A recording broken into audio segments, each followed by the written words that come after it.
श्रीमद् भागवत गीता एकमात्र ऐसा ग्रंथ है जो मनुष्य को जीने का सही तरीका बताती है। भगवत गीता जीवन में धर्म, कर्म और प्रेम का पाठ पढ़ाती है।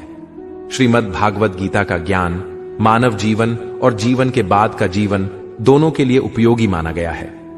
गीता संपूर्ण जीवन दर्शन है और इसका अनुसरण करने वाला व्यक्ति सर्वश्रेष्ठ होता है।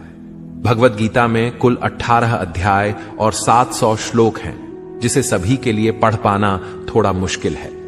इसीलिए आज के इस बेहद ही खास वीडियो में हम श्रीमद् भागवत गीता के 100 विचारों के बारे में बात करने वाले हैं, जिन्हें जानकर आप श्रीमद् भागवत गीता का सही मतलब समझ पाएंगे।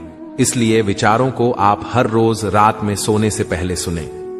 तो चलिए जानते हैं भागवत गीता के 100 महत्वपूर्ण विचारों को। भगवान श्री कृष्ण कहते हैं, जिस तरह प्रकाश की ज्योति अंधेरे में चमकती है, ठीक उसी प्रकार सत्य भी चमकता है।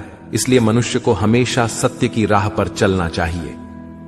मृत्यु एक अटल सत्य है जिसे कभी बदला नहीं जा सकता है।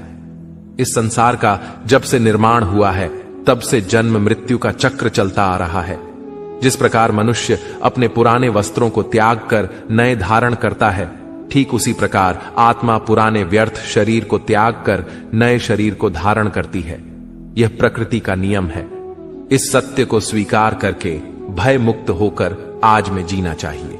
ज्ञानी व्यक्ति ना तो मरने वाले का शोक करते हैं और ना ही उनका शोक करते हैं जो अभी जिंदा है, क्योंकि वह जानते हैं जो मर गया वह फिर से जन्म लेगा और जो जिंदा है वह एक दिन जरूर मरेगा। कर्म ही सबसे बड़ा धर्म है। भगवान श्री कृष्ण गीता में अर्जुन को उपदेश देते हुए कहते हैं, व्यक्ति कर्म करने के लिए ही पैदा हुआ है और बिना कर्म किए कोई रह नहीं सकता। मनुष्य को परिणाम की चिंता किए बिना अपने कर्तव्यों का पालन करना चाहिए। क्रोध मनुष्य को नरक की ओर ले जाने वाला द्वार है। क्रोध करने से व्यक्ति का मन अशांत हो जाता है।